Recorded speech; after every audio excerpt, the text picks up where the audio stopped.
how Japan worked. There's so much myth and misconception. Well, it's because of culture. It's because 900 years ago, this Buddhist monk had this thought, and that's why people in Japan go to Mr. Donut or whatever. That there was a lot of that kind of thing. American fashion came to Japan. It didn't come the way that you think it would come. It's not just this mystical, fascination with America or something. It doesn't just come in this giant wave. It comes from very specific people who would go over and bring it back, and you can trace those specific people. Hello, and thank you for tuning in. If you're enjoying the show, subscribing is the best way to support us. It helps us grow and bring you new stories from life in Japan. All right, let's jump in.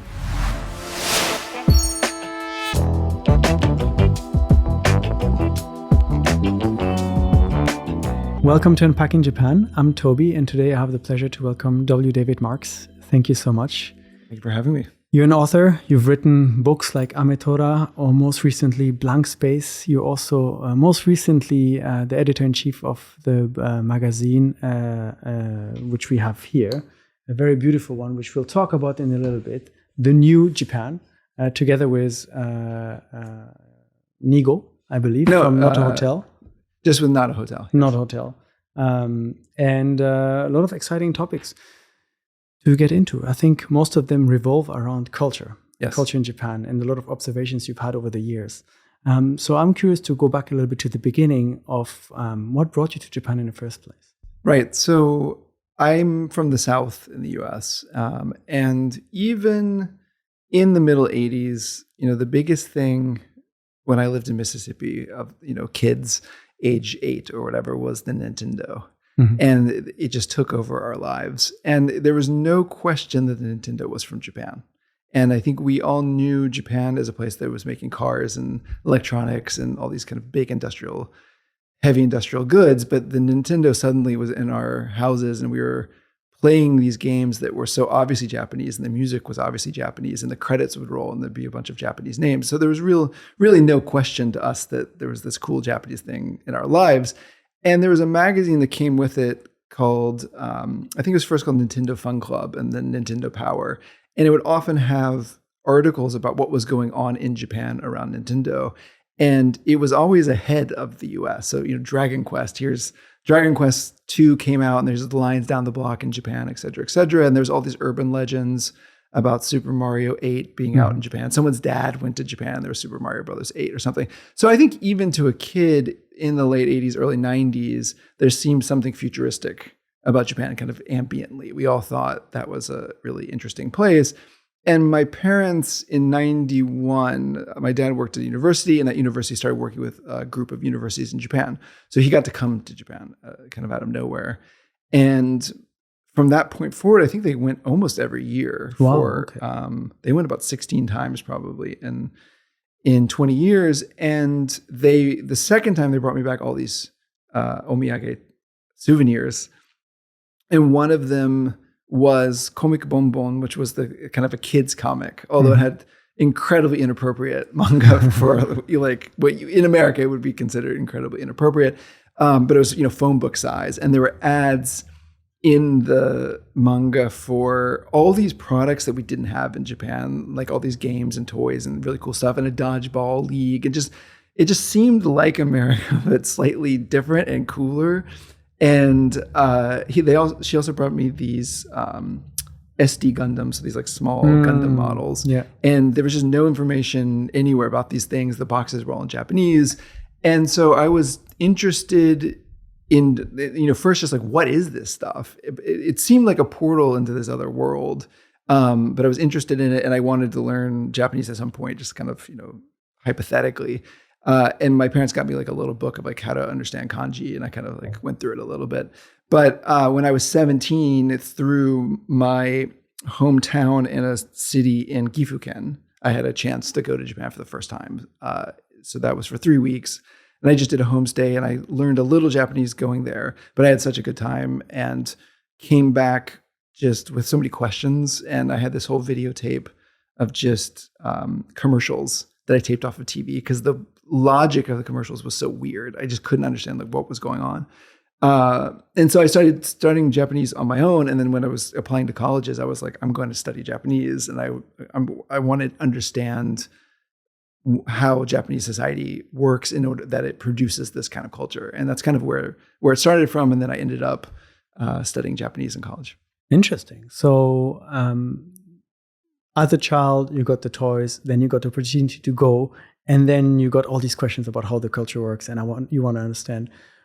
Did you at that time think about moving back to Japan already, or was it just you just wanted to study, understand more how it works, what's the thinking of the society, and so on? I mean, I was in college and just planned to go to college in the US, but I tried to spend as much time in Japan. So I spent 2 summers in Japan. And the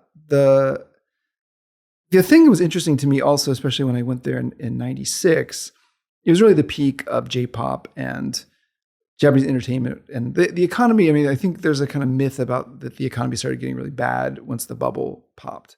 But consumer spending didn't really go down until later in the 90s. So it felt richer and fancier than the US.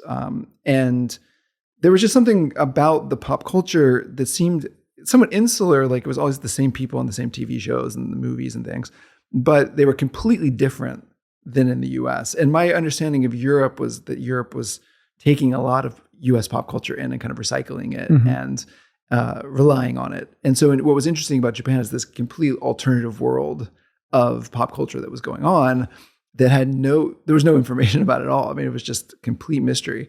So I went back in 98 after my freshman year of college, and I got to do this internship at Kodansha, which is a publisher. And I worked in the editorial, worked is a very loose term, but I worked in the editorial offices of manga, and then they put me in Tokyo Ishukan, which was a like a Time Out kind of magazine that they had, and then Hot Dog Press and Checkmate, which were 2 fashion magazines. And at the time, I was very into Japanese indie music, like Cornelius and Buffalo Daughter, and a lot of that music had been released in the U.S. And so when I was trying to get anything Japanese in the U.S., I ended up listening to a lot of that, and I discovered Japanese street fashion through the music, in a sense of I see. I was not interested in fashion. I think if you'd come to me and said, "Do you want to work at a fashion magazine?" I was absolutely not. But getting to Tokyo, it also burst a big myth for me, which is that if you had grown up in the 90s in the US and watched MTV, you were sure that America was the coolest country in the entire world and that the Cold War ended because Russians wanted Michael Jackson albums and blue jeans, et cetera, et cetera. So going to Tokyo in 98, it was like, oh, wow, Tokyo is so much further advanced. And the things and the brands I learned about in Japan when I came back to New York, realized that those were the cutting edge brands in New York and London. And at that time, you're still a university student. Yeah. So you're kind of still discovering, and you're doing your first internship at Kodansha. You mentioned you went into that field of study because you kind of also saw these tapes that were of these commercials in Japan that worked differently.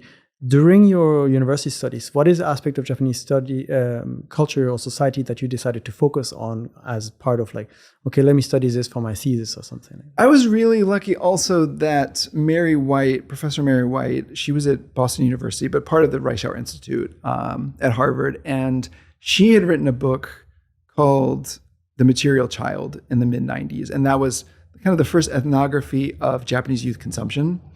And that book I read and I thought, oh, you can study this. So, Japanese pop culture, you can study as a sociological phenomenon. And so that kind of got me into thinking about those kind of topics. And then I remember getting into Uraharajuku street fashion on a personal level. And I had waited 3 hours to buy a t-shirt. And I was just telling my professor about this, or the teaching assistant.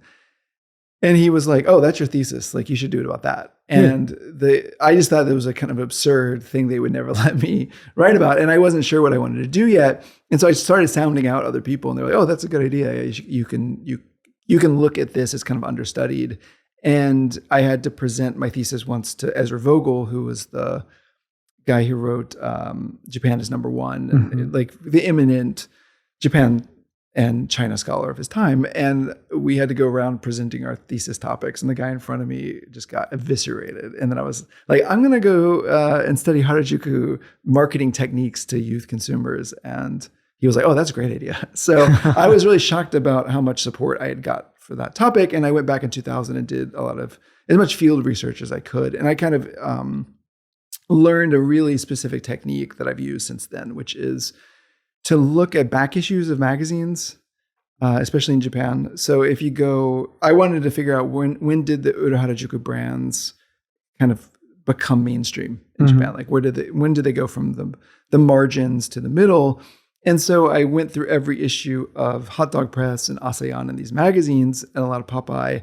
And I just, photocopied every time they appeared and kind of analyzed that and read the articles and brought that back. And so my thesis was about this, and it was all based off that kind of research of looking at the media appearances and reading those articles. And, there were some interviews that kind of pointed me to stuff, but in general, and especially with Amatora, that technique of reading what people were saying at that moment is really important.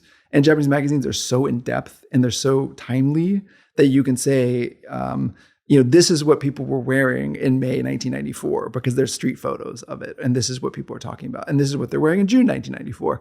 And so if you want to do a cultural history, there's just so much great material that's in the actual media, that if you go back and look at the media, opposed to interviewing people, because people always forget and they're not precise about the timing.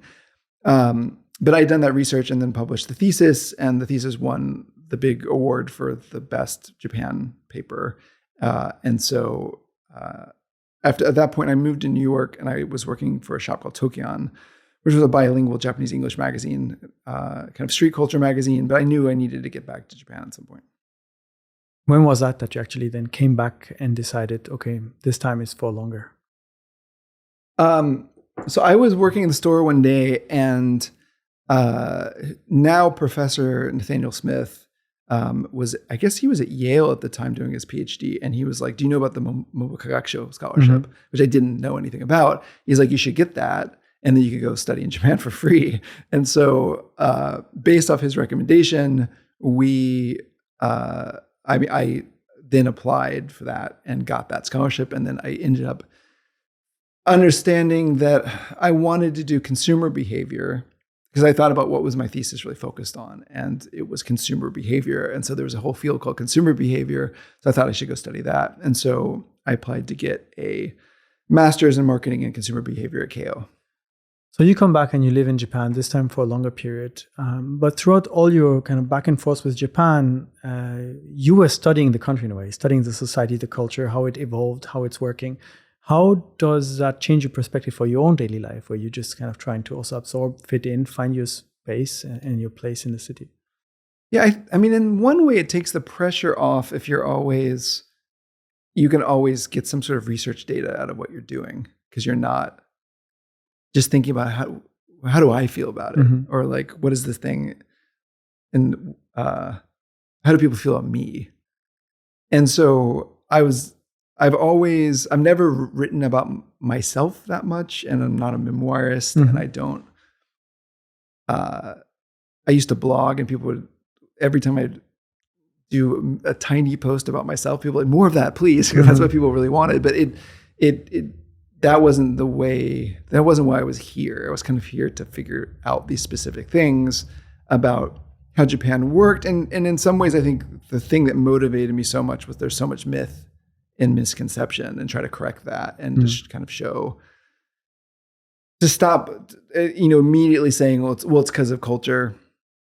It's because 900 years ago, this Buddhist monk had this thought, and that's why people in Japan are, go to Mr. Donut or whatever. That there was a lot of that kind of thing, which I thought was annoying. So I was just motivated to tap into the research and to look at all the scholarship and try to explain things in the most educated way that they could be done. Yeah. So this is an interesting challenge, because it's a very complex culture that is kind of in a different, also a linguistic context that you're trying to explain to people that may have misconceptions and that are curious about the country.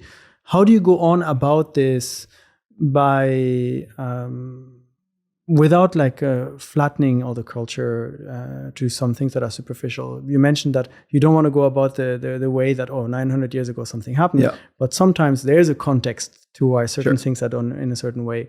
So how do you approach this as a sort of researcher in that sense? I mean, the one thing that was good about doing East Asian studies as a field is we got to study history and politics and anthropology and religion. I mean, and Confucianism and Buddhism and all of these things. And I think overall, most of the professors were really focused on teaching us how to historicize what we're seeing and not just immediately go to these cultural explanations. And that was really helpful for me. Just the instinct of always be, don't accept the face value explanation instantly, and don't accept this is the way it's always been. And there's just this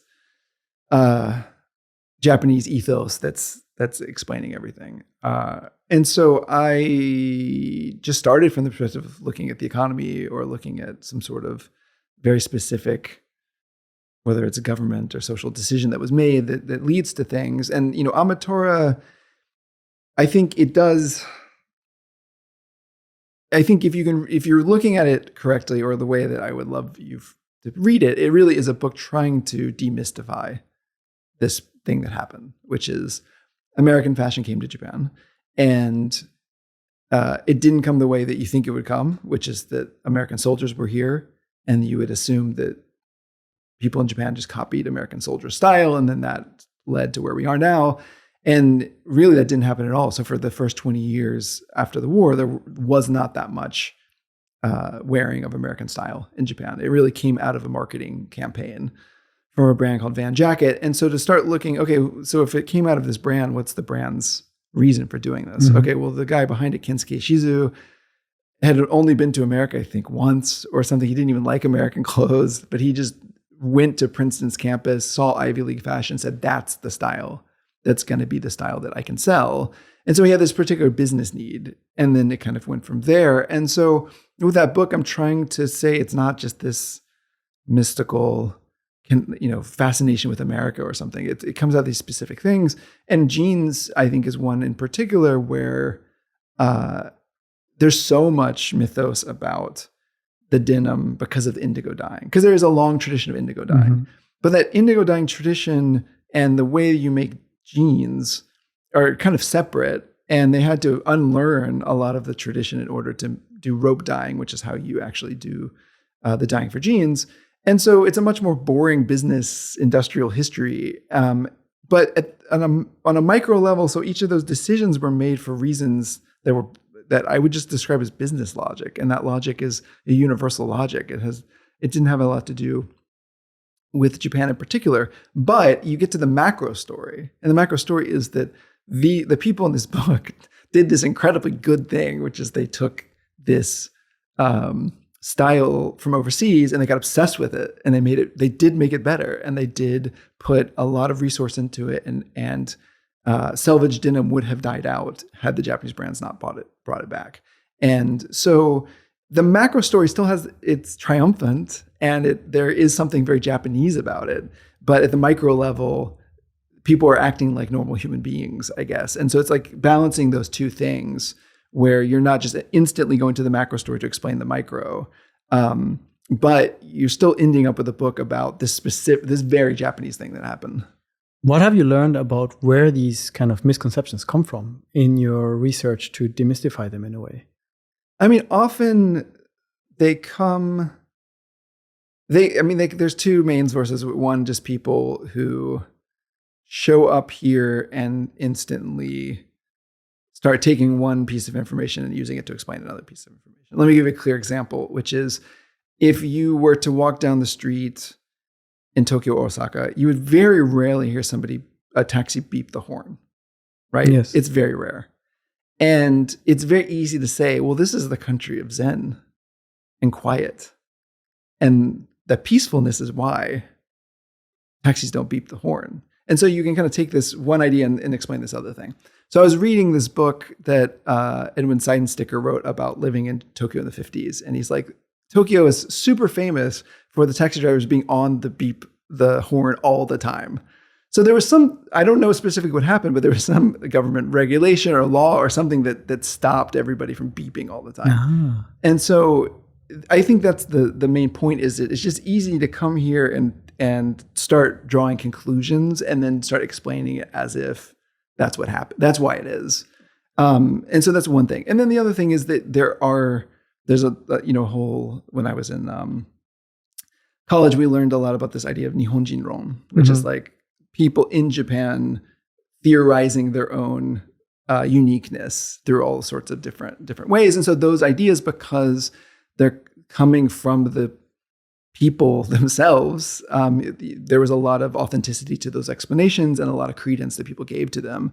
And so then you get the tension of the outsider versus insider. So the insider is explaining it in this mythical way. Who is the outsider to say, oh, I know more than you, because it's mundane. So I think those things have both contributed to a lot of mythos. But I would say that because of the internet and just because more people are writing about Japan and more people trained coming out of Japan studies programs, I think in general, there's just a lot of great scholarship, and I see less misconception these days. So in your early days, this book is relatively recent, Ametora. 10 years. 10 years. And so if you go back to your early days, did you already plan to write a book at that time, or were you just kind of generally studying article by article, researching aspects of Japanese cultures that were interesting to you? I was just writing articles for a long time, and I was reading a Japanese book that was a history of street fashion, 1945 to 1995. And there was a section in there about the Miyuki tribe, Miyukizoku, who were these kids dressed in Ivy League clothes who hung around Ginza, and then they got arrested right before the Olympics because the authorities thought they looked like such horrible delinquents that the foreign visitors would all be so disappointed and look down on Japan. So and the book starts with that story. I just thought that was so interesting, and I had written a short piece online about it, and it got really good feedback, and people talked about it. So that gave me the sense that there's interest in this topic. And then there's a Japanese photo book from 1965 called Take Ivy. Yeah. And it came out in English, and when it came out in English, it did really well. And so I had met at that point, 3 of the authors were still alive. And I had met one of them, and I pitched to the publisher of Take Ivy in the US, would you like a companion volume that explains the backstory? Because the backstory is really interesting.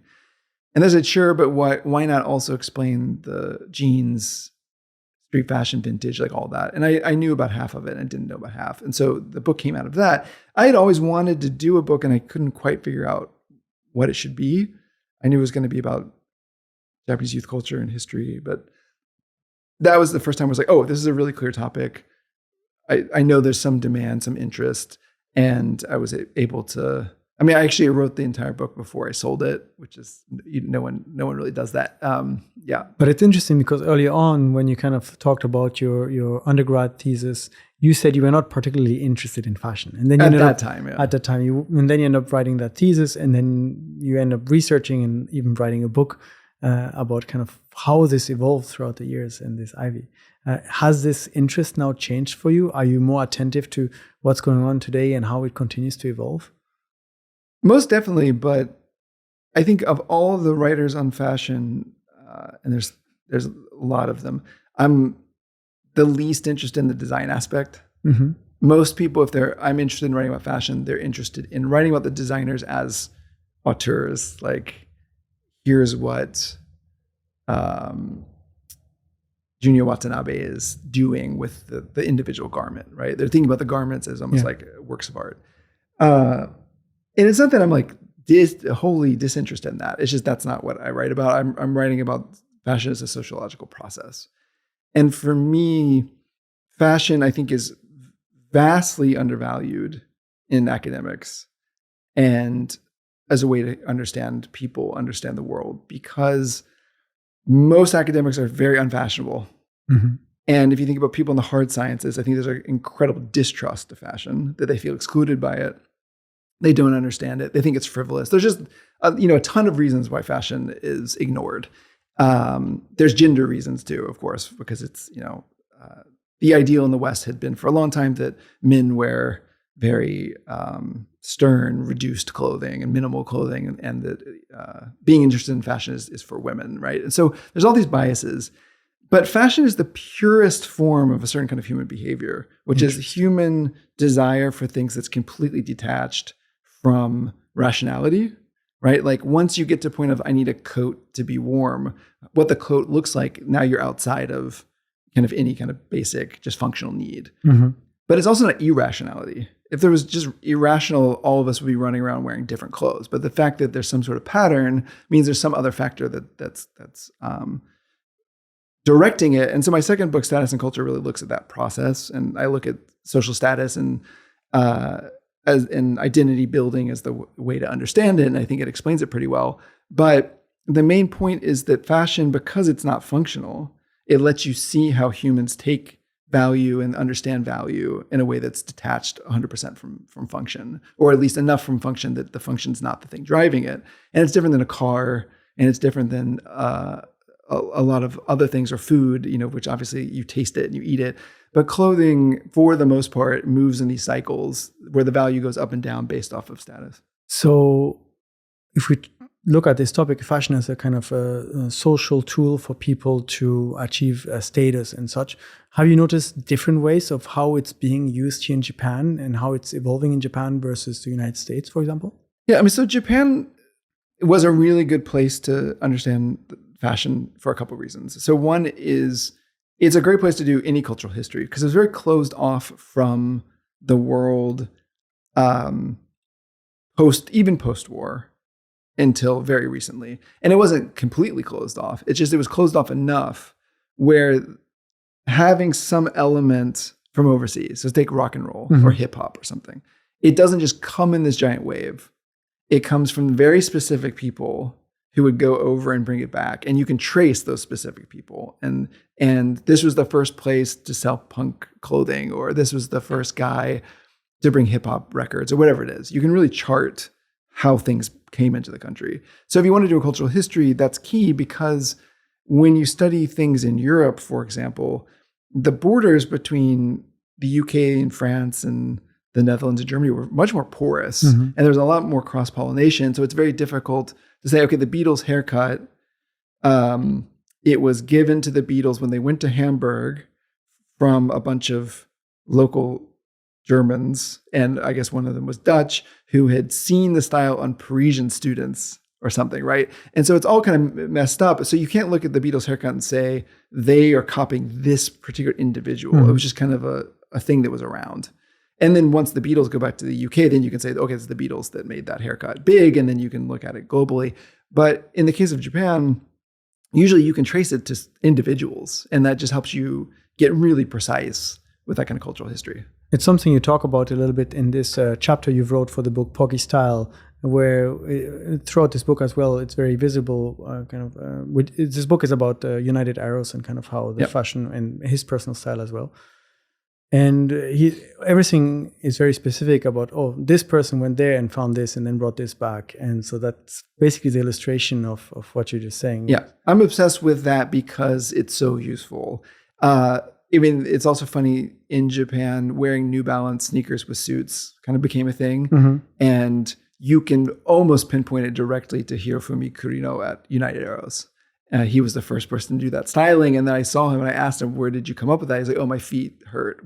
I had some issue and my feet hurt and I needed to wear New Balance, and I kind of made it work or something. But the point is that granularity is really great for research and studying.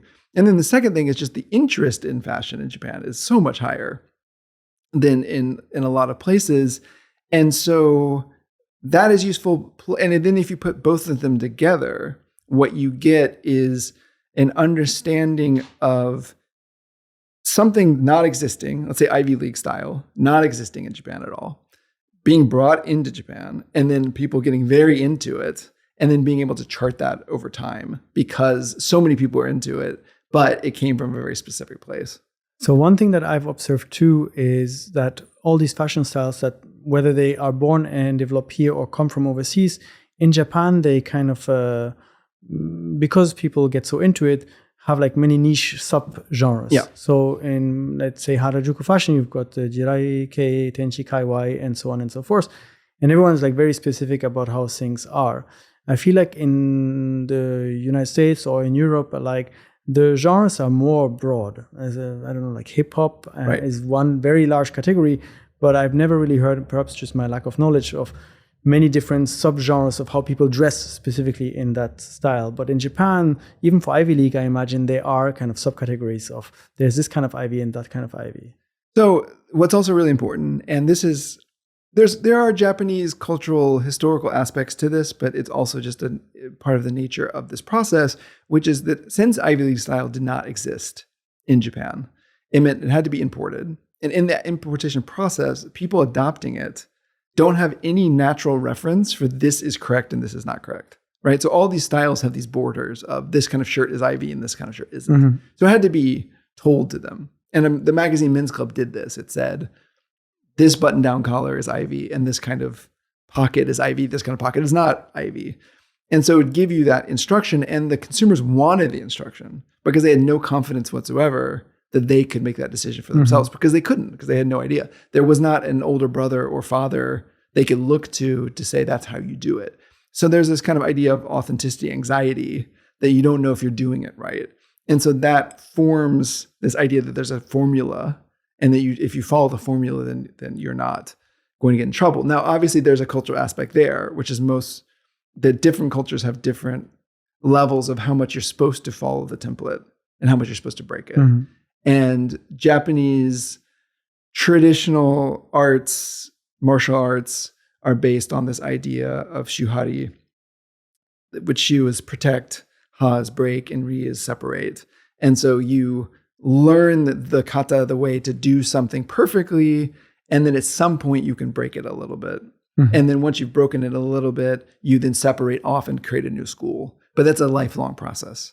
So you have, people who've for 40 years are still copying, and then they finally make some innovations at the end. And then if you think of an avant-garde mindset in early 20th century France or Germany or something, the idea is like you have to destroy the form as quickly as possible to try to find something new. So there's all these different kind of philosophies, and that more conservative philosophy is more common in Japan. So it's not necessarily that everyone is like that, but this idea that there's a perfect way to do something, and you should copy that first before you go and break the form. But now we're at a point where Japanese Ivy style doesn't resemble the original.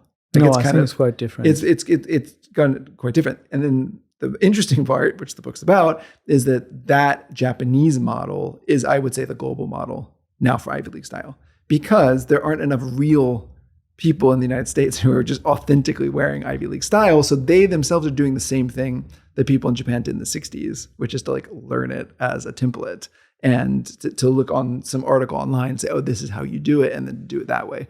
And so what I liked about telling that story of Americans freaking out about, oh my God, how do I wash my Japanese denim, is you're like, see, it's not some internal American culture versus Japanese culture that you have, the Americans are like this and Japanese people are like this. It's just the process. If you're given something and you're scared about doing it wrong, you're going to look to guidance and follow that guidance. Whereas if it's all around you and you have more confidence about this, I kind of know how it's done because I'm part of this world, then you're going to be much more nonchalant about it and probably not follow the rules perfectly.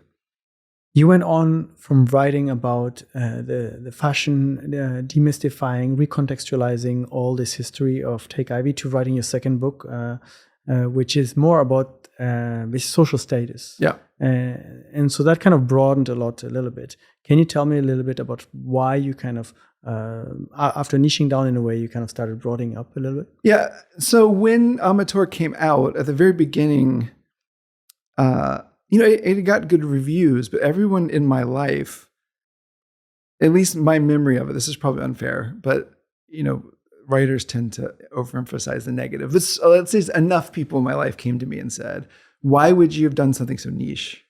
Why would you have wasted your time on something so niche? And so I felt a little bit of pressure to prove that I could do the biggest possible book. I wanted to do something not niche. And I had this idea for a long time of trying to figure out where culture comes from and why it changes. And so I said, okay, I'm going to do a big book that's not about Japan and it's not about a specific episode, but tries to piece all these theories together that existed in silos. And I thought that there needed to be some work done to put them together.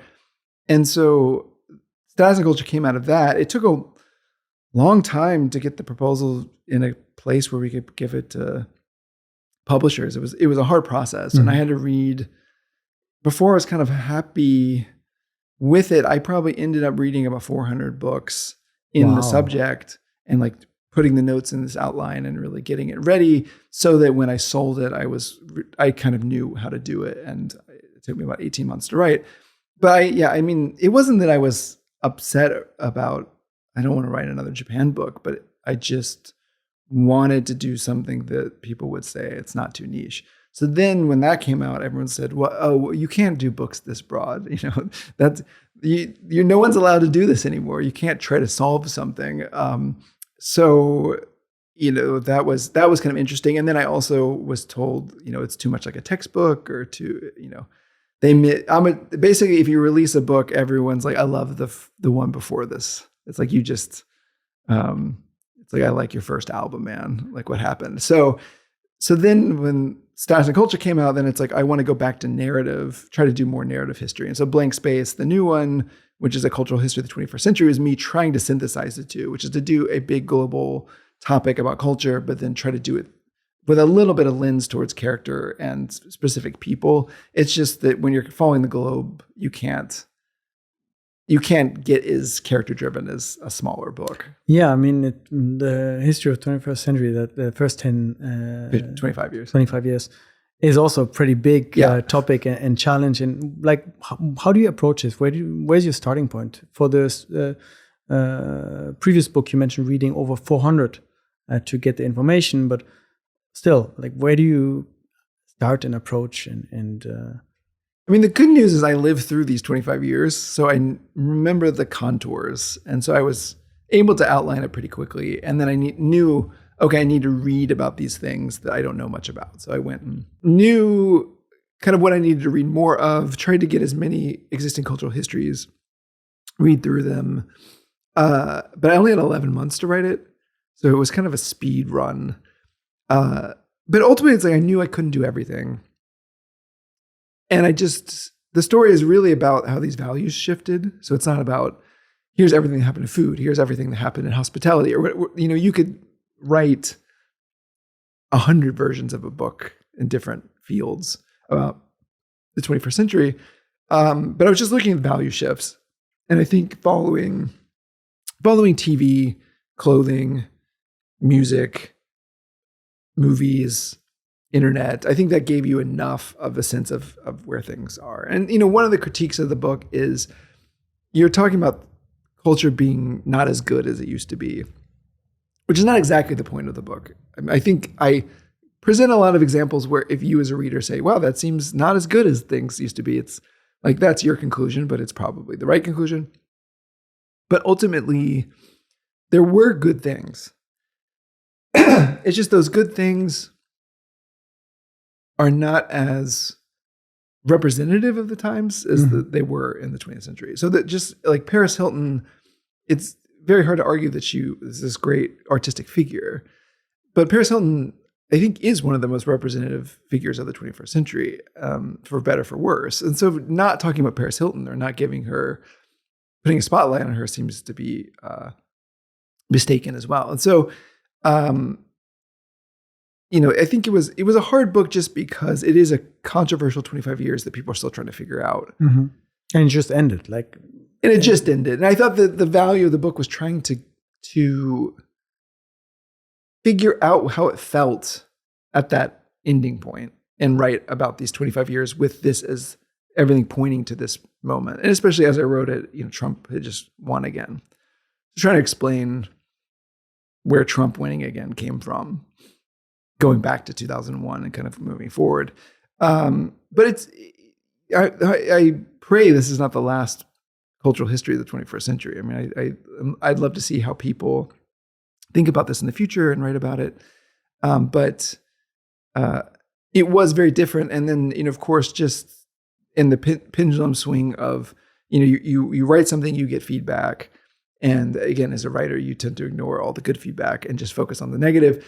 Now I'm thinking I want to go back to writing something small. If people really have it bothers them so much if somebody writes a big book, then it's like, okay, what could I do that would be a little bit more right size? But also, I mean, I admit that in writing a book more narrow, like Amatora, you can just get more deep into characters and specific things because you're not having to cover so much.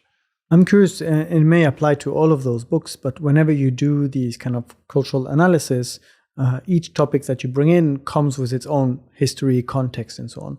At what point do you know, or do you decide that this is enough context provided to understand your point, but also kind of where your analysis is coming from? I mean, Amatora was hard because I tried to tell the story of this particular fashion trend and youth culture within the broader economic, political, and social history. And so I think you get a sense of post-war history from the book, which is great. But there's so many Japanese names. Mm-hmm. And I think if you're someone interested in Japan and have familiarity with Japan, that doesn't bother you because you know how it works. I think for somebody who's not familiar with Japan, it's a little bit more difficult just to throw somebody really deep into that. With Blank Space, I kind of assume everybody knows who Taylor Swift is, and I don't have to explain that much. Mm-hmm. But it was a hard balance between, okay, I know you know this because you just lived through it, but if someone 20 years from now, which was an audience I was definitely thinking about, reads this, they may not know what this history was. And I've gotten some positive feedback from younger readers like Gen Z who are like, I vaguely was aware of this, but I didn't know the context. Mm-hmm. So thank you for giving me the context. But, again, trying to please everybody by adjusting the context level is really tough. Do you feel like your perspectives for Blank Space were also maybe slightly different? Because throughout that period, you mostly lived here in Japan. So you kind of looked at the history of the 25 first years of the 21st century from afar, in a way, for what's happening in the US. I mean, this is the tension with everything I do and write, and you either enjoy it or you don't. And I know some of you don't. But the point is that with Amatora, I'm writing as a non-Japanese person a history of Japanese menswear. So I'm an outsider. But I was very much relying on as many insiders as I could hear from and trying to go back to the original sources and then filter that through as much of an objective lens as I could do as an outsider to say, I don't have any skin in the game in the sense I don't need this person to be, more rewarded than this person, or I don't need this narrative to exist. I'm just trying to look at it and put the story together.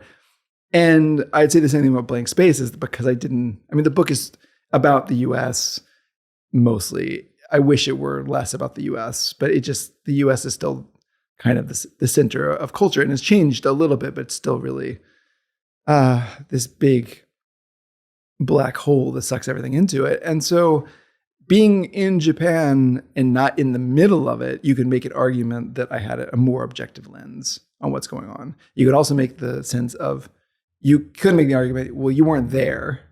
And so you didn't feel what it's like. And again, but I read and I read and I quote a lot of people who were there. And so that's what I try to do, is just take the outsiderness as a way to try to be more objective and then rely on insiders to provide the specifics and try to get a sense of how they felt about it and represent that. You explained that the core narrative of the book is to discuss how values have changed over those 25 years.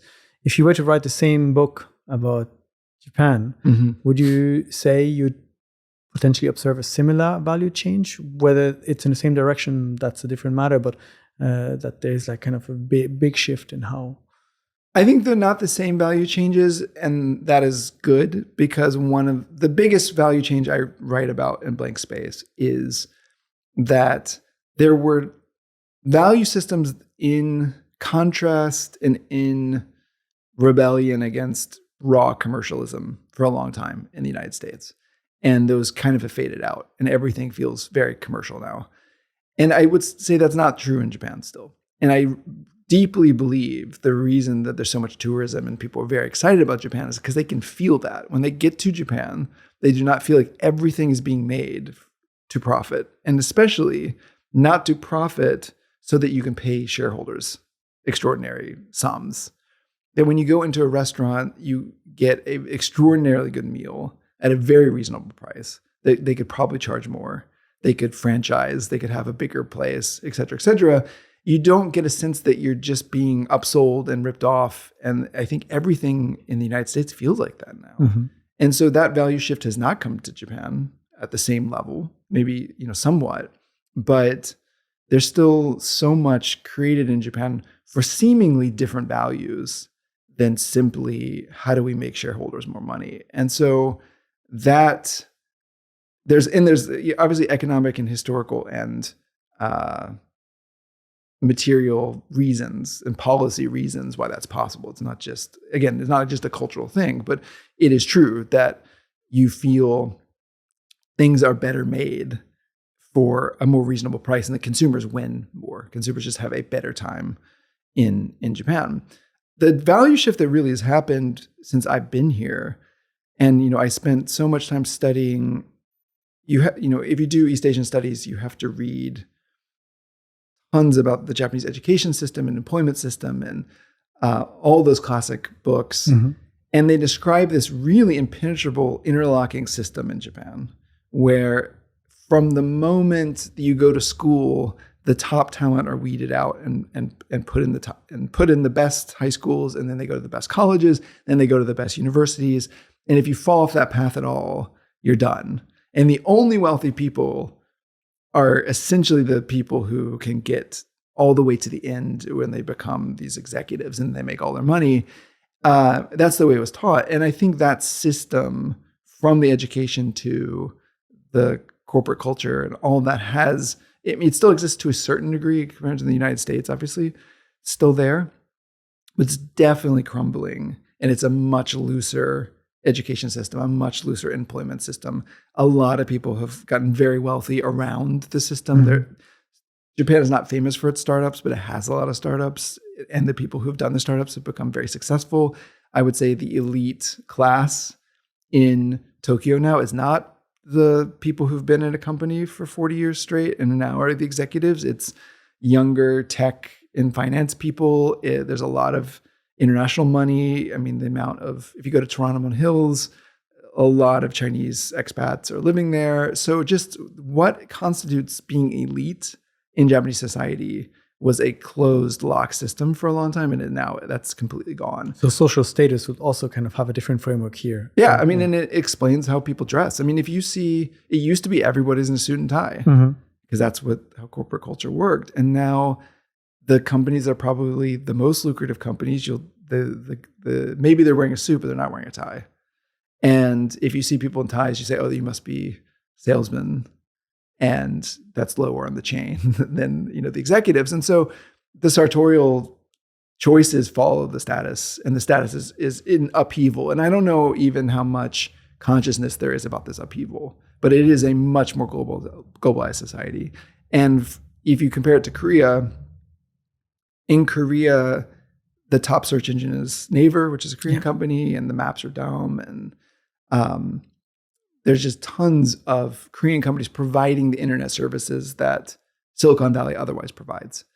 In Japan, all those services more or less are provided by the Silicon Valley companies, right? People use Instagram, they use Google, they use YouTube.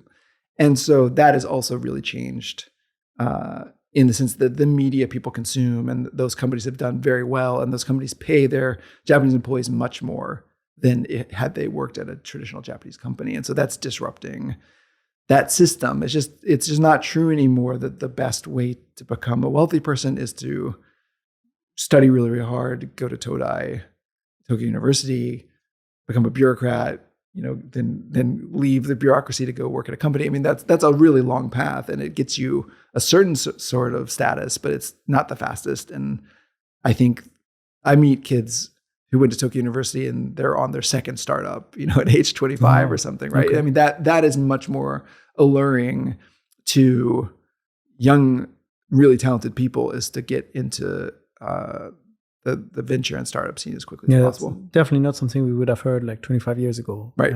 Students launching startups in Japan. Right. So that is a big shift in values, but I would say still it's just not as dominant as maybe other places.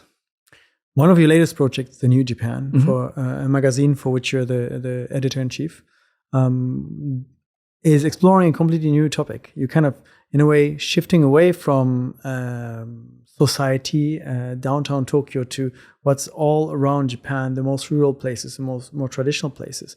How did you get into first being the editor-in-chief, and what's the idea behind this new magazine? Yeah, so I had worked at Google for a very long time, and I quit a couple of years ago to focus more on just doing things I felt like were in my wheelhouse. For a long time, I had a corporate job and I could do those things, but I also was writing and I was thinking about Japan, and I wanted to do something that just did both of those together. And so I had met the CEO of Nada Hotel in late 2023, and then they brought me in on a project to help internationalize the website, and I kind of joined from there to do global communications.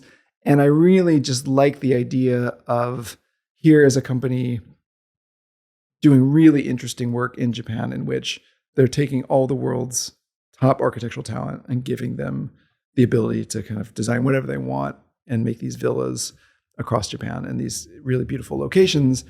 And so, so much of industry these days is about how do we make the most boring thing for that everyone will like. And so it's just refreshing to see all these resources being put to, hey, Bjarke Ingels, go crazy and just make these amazing villas. So, it was also exciting to work for a Japanese company and helping them tell their story overseas, because one of the issues for a long time is that there's so many great products and services in Japan, but there has been a barrier towards people in Japan exporting, and explaining what they're doing. And I think it's gotten a lot better. And that's another huge change in the last 25 years, is the amount of global cross-pollination. But I really like that idea of just like helping bring attention to great things in Japan. And part of that is also, I've traveled around Japan quite a bit, and I love domestic tourism. And it's because everywhere I go, I just find it fantastic. And there's always something interesting, something surprising.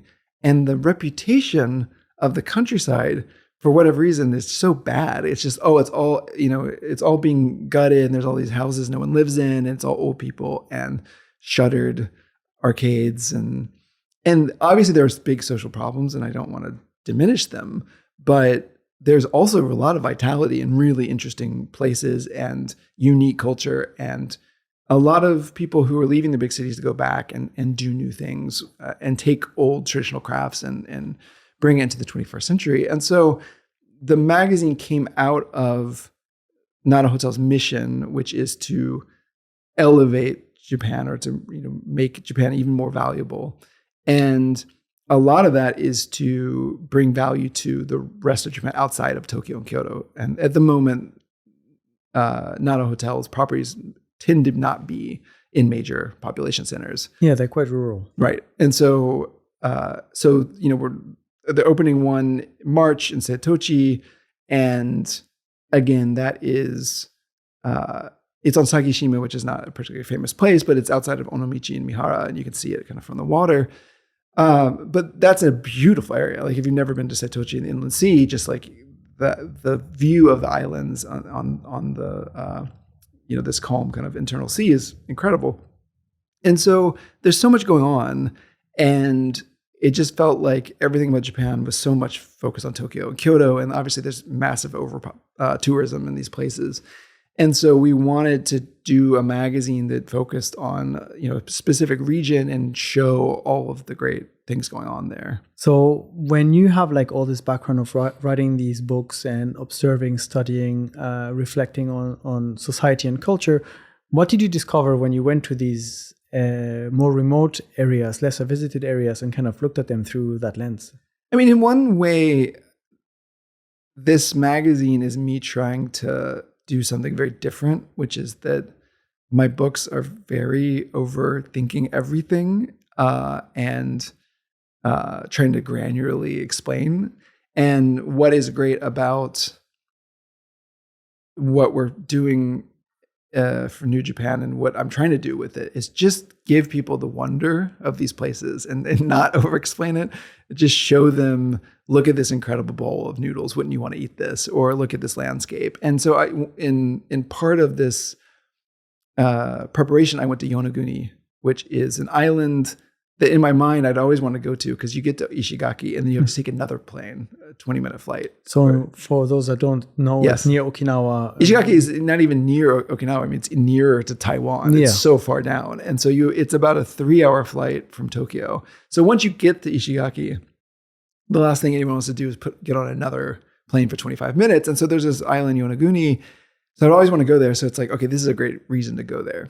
And you get there, and I would say there's no tourism checklist at all. There's just not, oh, you got to see that and you got to do that. As you drive around, there are wild horses everywhere. So your car is blocked by all these horses, and it's incredible. And you don't have to arrange anything to see this. You just kind of drive around, but you can do a loop of the island in an hour. It's really a very minimal place, but I loved it so much because it was almost like anti-tourism. It wasn't, here's the 5 things you must do. You have to eat this, you have to do that. It was just exploration and really being in these incredible, sublime locations that kind of took your breath away, with these horses on these craggy rocks that almost look like Scotland. It looks like Scotland in the tropics or something. So to me, that's the thing I'm trying to show, is just I want people to look at a magazine and say, I got to go there, rather than the magazine be a substitute for going there. And or just here's an explanation of this thing that you wanted to know about. So and I'm trying to exercise a different part of my brain, I guess, and instead of over explaining, just capture that sense of wonder and work with great photographers who can capture that. Writing about all of these places, does it make you reflect on life in Tokyo after 20 years and kind of look at Tokyo now in a different way? I mean, Tokyo, it's funny because I would say I really liked Tokyo, was the way I felt about it. And then I lived in the US for a bit on a work assignment. And that's when I really loved Tokyo. It made me say, oh, I'm missing it. And I think Popeye Magazine also was doing a lot of features on, where they would just have in the background some of the older establishments in Tokyo. And I really never thought about that. Tokyo's so new, and I think when you get there, you're really focused on the new things. And so I got more interested in the 1960s and 70s places that were still around. And so I started going to these places. I started walking the city more, doing these like 20-kilometer walks to kind of understand how it worked. And every one of these also, I just had such a good time and learned so much and saw these really incredible things. And what I love about Tokyo now is that it is truly infinite. Like, the size of the city is whatever the human brain's limit is, it goes beyond that. Like, I truly believe this is not a metaphor. That like, there's something about it that you can't actually capture in your head, the entire city. And I've walked, I mean, I'm sure I've been to all 23 like other wards, and I've gone to some of the more obscure ones, and I've gone to obscure places, and I still don't know everything. And I'll go to Sendagi or something and say, okay, I've done Sendagi. And then the next time I'll go back, I'll just do one street over it. I'm like, oh, wow, this is a completely different world. And so it's so deep and there's so much that what I love about Tokyo is that sense of you can always discover. And I'm always kicking myself if I'm not out there exploring, because I feel that need to go and see things. But I think that's the part that I'll never get sick of, in a way that, I mean, I love New York, as they say, and New York is great, but New York is also very understandable in the sense you get there and you're like, okay, this is how it works. Tokyo is incomprehensible, even if you've lived there for a really long time. I mean, you get a better sense of how things match and fit. And you get like, oh, actually, Kanda and Ochanomizu aren't that far apart, or, whatever. You get these kind of tricks, but it's really, really hard to grasp it all in your brain at once. And that just makes it really interesting for exploration. So for someone that wants to explore the city, maybe avoid the overcrowded areas or try to have a different perspectives on the city, where would you take them? What would be the kind of areas that currently pique your interest? I mean, there's certain new areas, like the Kuramae, Saksabashi area is kind of up and coming, and you have to kind of know where to go, or otherwise it will look pretty dead. But just getting out of Shibuya Shinjuku, like if you've heard of it, don't go there almost. I mean, but the problem is if you're going for the first time, you have to go. Yeah. I mean, it's hard to avoid and say, oh, did you see Shibuya Scramble? No. I mean, but you can go through it in 5 minutes and then do something else with your life. But I think that there's just so much. And the thing I like about Tokyo is, and when people ask for advice, I just say, go to a neighborhood and walk around. Don't have anything as your destination. And second is, you don't need to go to the restaurant that someone told you must go to, because there's 100 that are just as good. Just walk through any door. Yeah, exactly. And I mean, you so rarely have a bad meal. So I think there's definitely places. I mean, it's funny. I did this video last January about, what's your favorite neighborhood? And I said Jinbocho. And it didn't get published until December. And in the meanwhile, Time Out called Jinbocho the coolest neighborhood in the world. So everyone's like, oh, it's funny, you're just ripping off Time Out. But, Jinbocho is getting more saturated with tourists now because of that. But Jinbocho is incredible. I mean, it is still one of my favorite places.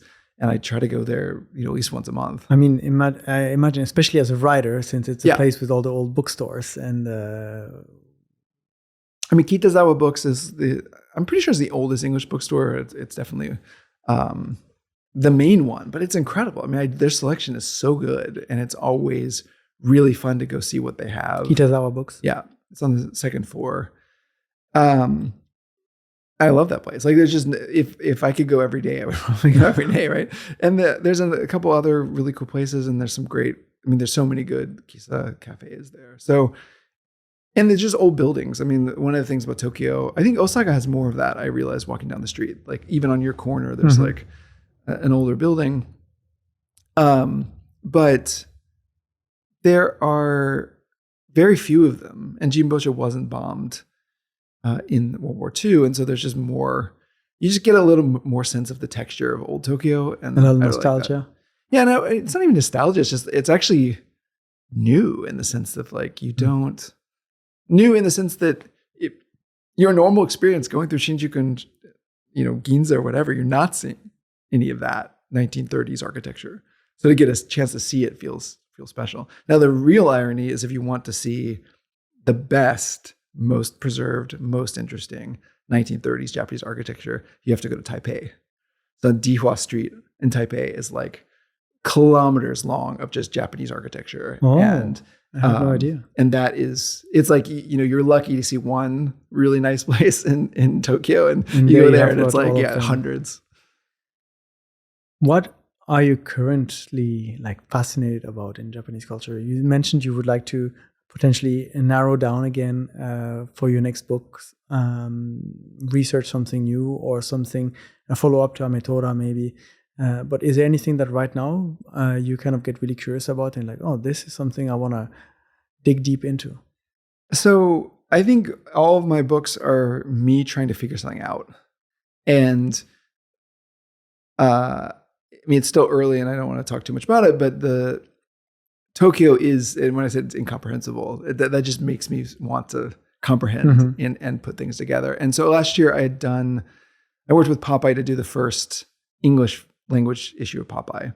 And that was about Tokyo. And that got me very excited about exploring Tokyo and kind of thinking about Tokyo. And so I definitely am just thinking about city history quite a lot and how cities create culture. And you did work on the Tokyo Showa Guide, didn't you? Yeah. So this is one of these examples as well, right? Where you kind of dive into those 60s, 70s, 80s that you mentioned earlier, and the kisas in particular. Yeah, and with all that, it's, they disappear. So my favorite place in Tokyo, I think it's fair to say, was this cafe called Ace, this kisa called Ace that was in Kanda. And every opportunity I could, if I had to have a breakfast meeting, I would do it at Ace. And I would, on my birthday, go there. It's just like, that was my favorite spot. And I had talked to people about, could we put some money together to save these kisa when they close. Like they just close suddenly. So could we have money to come in and preserve, or like money to stabilize so that we can bring in new management? Yeah. And there's a lot of cafes in Tokyo that have done this, that have really succeeded. I think it's a really good model. And so there's a little bit of skepticism. Well, it's like the master it's his place, and you can't just bring in new management. But they've done really good jobs of bringing in young people to preserve these places. But I wanted to do that because I wanted to make sure Ace never disappears. But it seemed like they were still young. They're not young, but they were in their 70s, and like they were still going, and it was not a problem. And then just one day, it's like, okay, today's the last day. That's it. And they just do this, right? They put a paper on the door. Yeah, just paper on the door said, today's the last day and we're not open. Thanks. Thank you for 30 years. Yeah, Bye. it was gone. And they said if you had bought stamp books in advance of 10 coffees and you get one free or whatever, we'll refund you. And that was it. And so I had to make these emergency calls to people to say, can you at least make sure they don't throw anything away? That they give. The interior design was incredible. And so it got given to someone else. I mean, I was like, I'll buy it, I'll take it. I didn't get any of it. But as far as I know, it didn't get thrown away, at least. And that's what I cared about.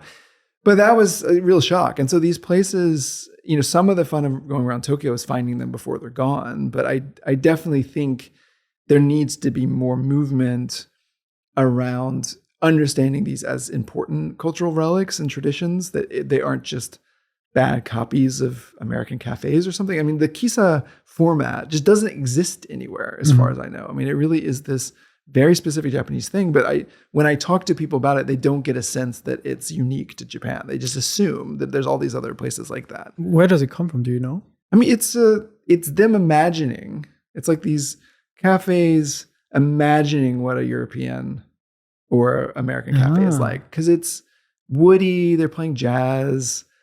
Like, I mean, woody as in like the chairs and everything are leather and wood and dark, and there's siphon coffee. I mean, siphon I think only exists in the United States at this point because of Blue Bottle copying Kisaten, and flannel drip, which is really specific. So that whole culture is very unique, and so there's the idea of the master died, we just have to close it. I mean, just such a waste, and so. That is something that I would like to spend more time on, is just trying to figure out sustainable ways to keep those places open. And an inspiration has been Sam Holden has worked with a group of people to protect the Shinto, the public baths. So those are also completely disappearing. And they're just incredible spaces with these paintings of Mount Fuji and have this very unique culture. And I think they went to talk to them. I mean, Sam would be a specific good person to talk to about this, but before they thought about closing, say, hey, before you think about doing this, talk to us first, because we can do something with this space. But I think there's just a lot of really quick decision making being done. Be like, nobody wants this, we're closed. And I think the truth is that these are really culturally important, and so that to me feels urgent. And but in my time in Tokyo, I've only come to appreciate the city more, and I think that is what I'm excited about. I'm excited about living in Tokyo, even though I've been there for so long.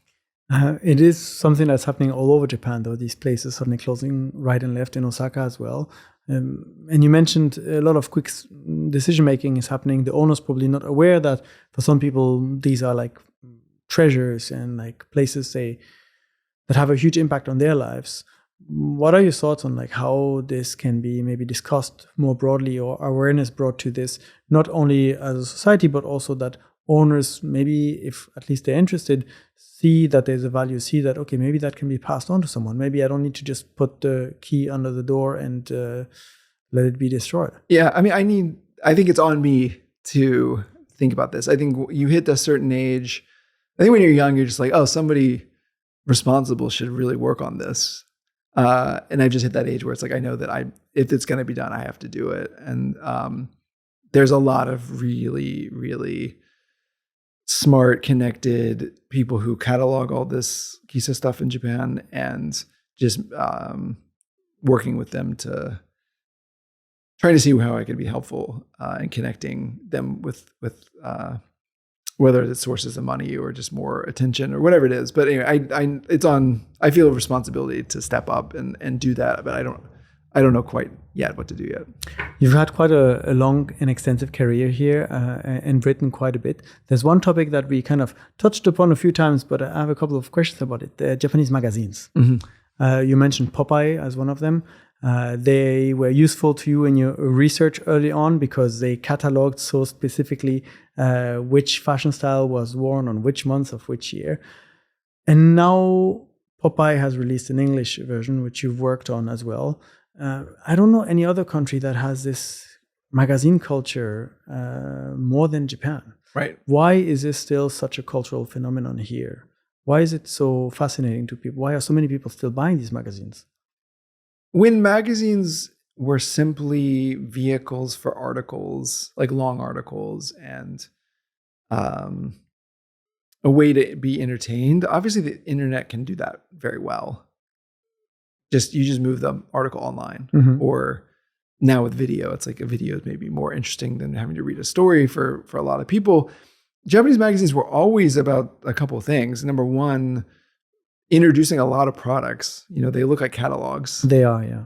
And so there's something about opening up and looking at the products that's just, in general, I think a magazine still does that better than the internet. The Instagram's gotten pretty good that you can show like, here's a product or here's another one, but seeing them all together on a page. So 30 rock t-shirts you should be buying this fall or whatever.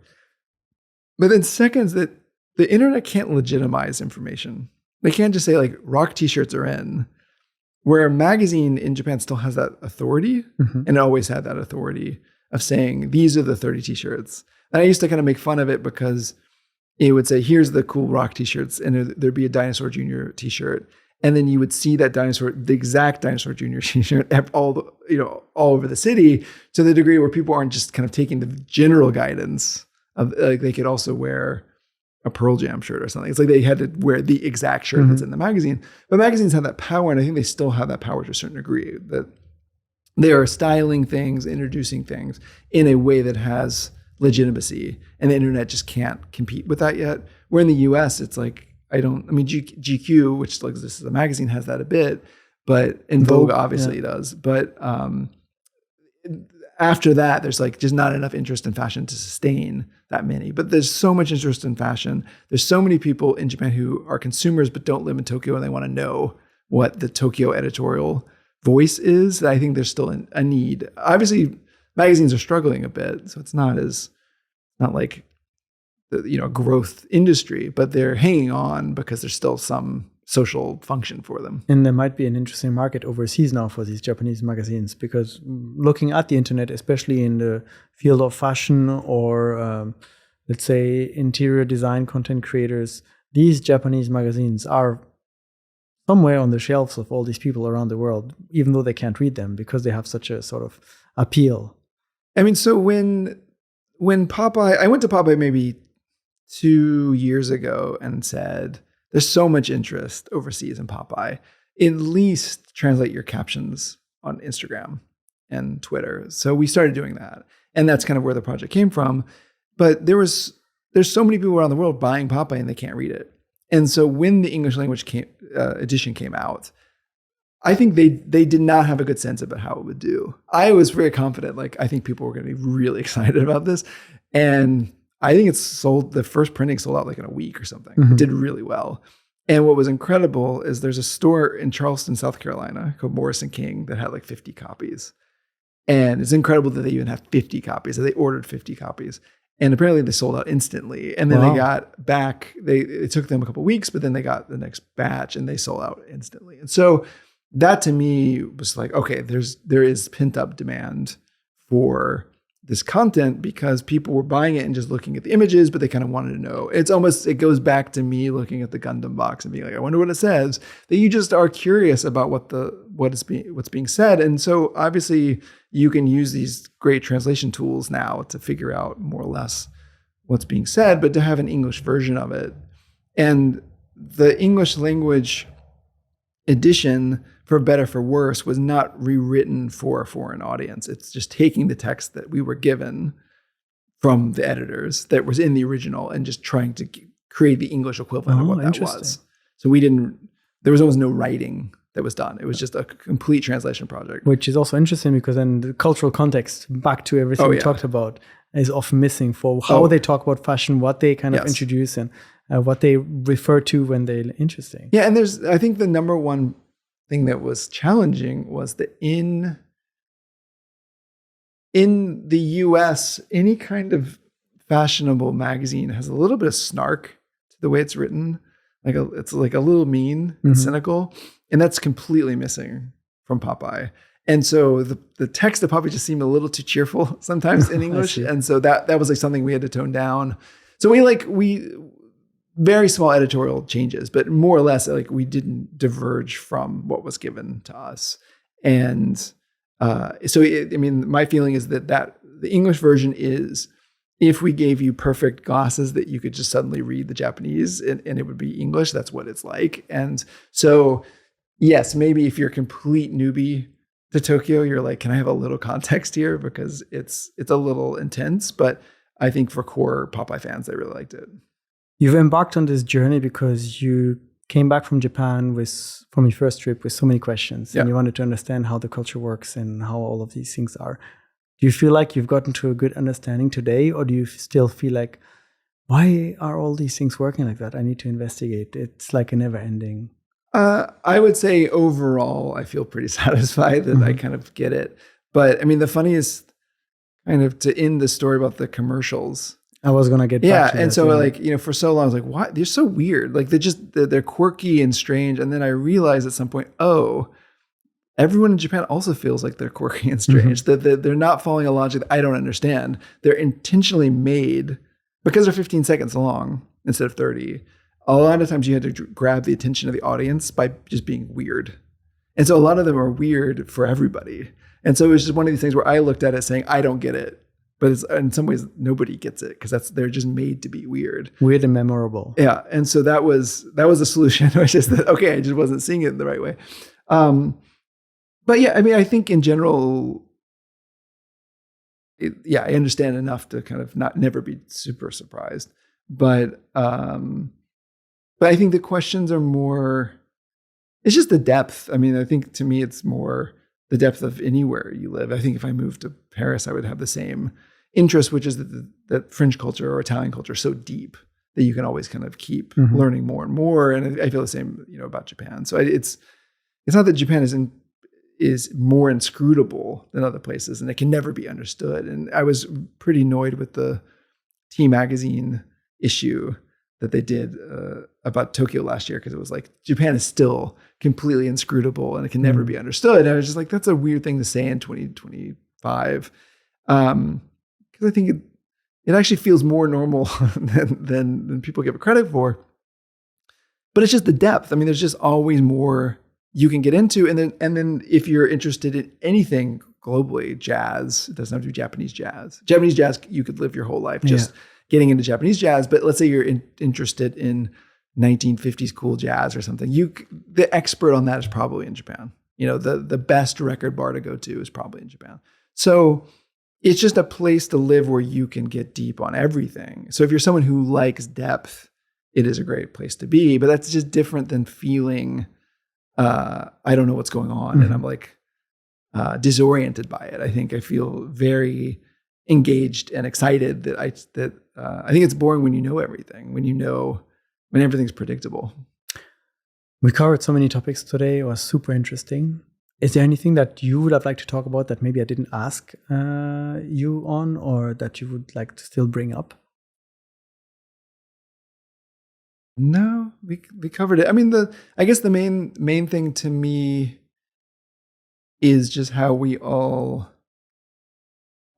make the mental shift of thinking about Japan as not some other, and just it is really emerged in the global consciousness as a major cultural player, and you can't separate that.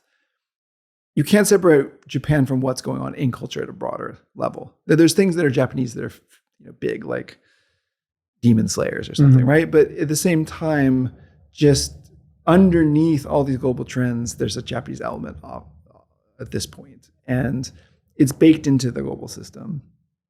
And Japan's more internationalized than it's ever been.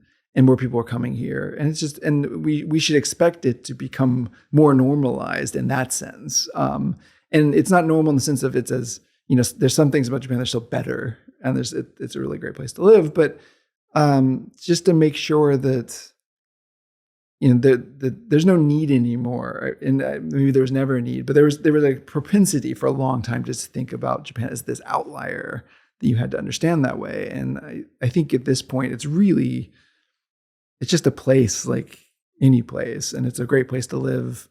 And at the same time, if you're interested in living here, maybe one thing we didn't talk about was, if you're interested in living here, you should learn Japanese. It really, really deepens your experience.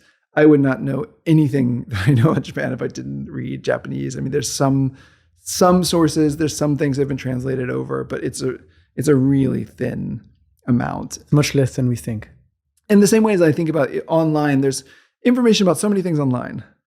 But if you read a book, you're like, oh, there's all this stuff that's not online. It's in these books. And the same is that your understanding about Japan without reading Japanese is just limited. And so the deeper you can get, and so especially to a point where you can have deep conversations with people and you can read the texts, I think it just makes a massive difference. And for anyone interested in studying Japanese culture, if you go to the National Diet Library, you will be stunned about how much is just sitting there that's no one's ever seen. It's people haven't seen in 40 years. If you're interested in anime and manga, there's so much backstory that you're not thinking about that's in these magazines. And I just think Amatora came out of feeling like you're hitting a gold mine, which is I went to the National Diet Library. It's like, oh, there's all this stuff and no one's seen it and no one's thought about it for decades. And so it's not just Amatora. If anything that you're interested in, there's a gold mine of information about it in Japan, but you've got to be able to read it. But that being said, that the AI tools are getting so good that being able to generally understand Japanese plus the AI tools get you to where you can kind of see almost everything. But there's so much. It's really exciting. David, thank you so much for coming and making time to share your perspectives, your many cultural insights into Japan. All your books and everything will be linked in the description so people can go and check them out as well. It was a real pleasure meeting you. Thank you for coming. Thank you everyone for listening and watching. This was Unpacking Japan, and we'll see you next time. Thank you. Bye. Wow, that's super cool. Thank you for sticking with us all the way till the end. We really appreciate it. If you haven't already, consider subscribing to the podcast. It helps us improve the show and bring you more in-depth conversations from Japan. Take care and see you next time.